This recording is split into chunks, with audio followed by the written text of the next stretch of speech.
இன்னைக்கு மதுரையில் மாநாடு நடத்தினதுக்கு பிற்பாடு முருகா முருகா முருகா அனைவரும் முருகா என்று சொல்லிக் கொண்டிருக்கிற அளவுக்கு கந்த சஷ்டி கவச்சம் நிறைய பேர் இன்னைக்கு கேட்குறாங்க, சந்தோஷமாக இருக்கிறது. அதனால் இந்த முருகனை பற்றிய ஒரு தகவல். நம்ம வள்ளலார் சுவாமிகள் வழிபாடு செய்த முருகன் ஆலயம் எங்கிருக்கிறது? சென்னையில். வள்ளலார் சுவாமிகளுக்கு அருள் கொடுத்த முருகன் இல்லையா? அப்படிதான் சொல்லணும். வள்ளலாருக்கு அருள் கொடுத்த முருகன். ஏன்னா நம்முடைய இந்த நூற்றாண்டில் வாழ்ந்த மகான் அப்படின்னா வள்ளலார் தான். வள்ளலாரை விட பெரிய மகான்கள் இந்த நூற்றாண்டில் இல்லை. ஜோதியில் கலந்துக்கிற அளவுக்கு, ஜோதியில் போய் ஐக்கியமாகிற அளவுக்கு இருக்காங்க, இல்லைன்னு சொல்ல முடியாது. ஜோதியில் போய் கலந்து கொள்கின்ற அளவுக்கு இந்த நூற்றாண்டில் வள்ளலார் மாதிரி ஒருத்தர் இல்லை.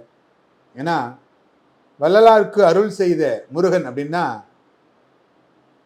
கந்தசுவாமி கோவில், சென்னையில் இருக்கக்கூடிய கந்தக்கோட்டம்னு சொல்லுவாங்க, கந்தசுவாமி கோயில். இந்த முருகன் நீங்கள் ஒரு முறை போயிட்டு வாங்க, இந்த முருகனை போய் ஒரு தடவை பார்த்துட்டு வாங்க.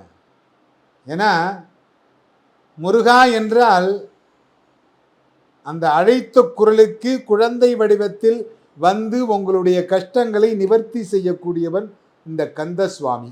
கருணையுள்ள கந்தசுவாமி. இது நடந்த கதை. கருணையுள்ள கந்தசுவாமி. ஏன்னா எனக்கு ஒரு கஷ்டம் வரப்போகுது, அந்த கஷ்டத்தை நான் உனக்கு நிவர்த்தி பண்ணணும்னா என்கிட்ட தான் வரணும், என்கிட்ட வந்து அதை சரி பண்ணிடுறேன் அப்படின்றார்.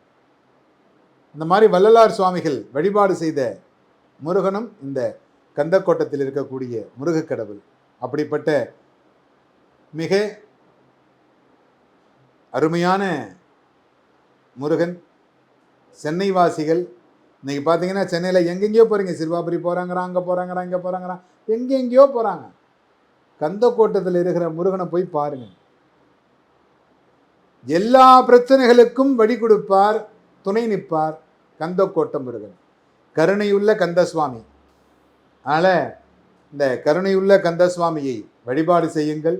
எல்லோரும் இன்புற்றிருக்க சுவாமிநாத சுவாமியை பிரார்த்தனை செய்கிறேன்.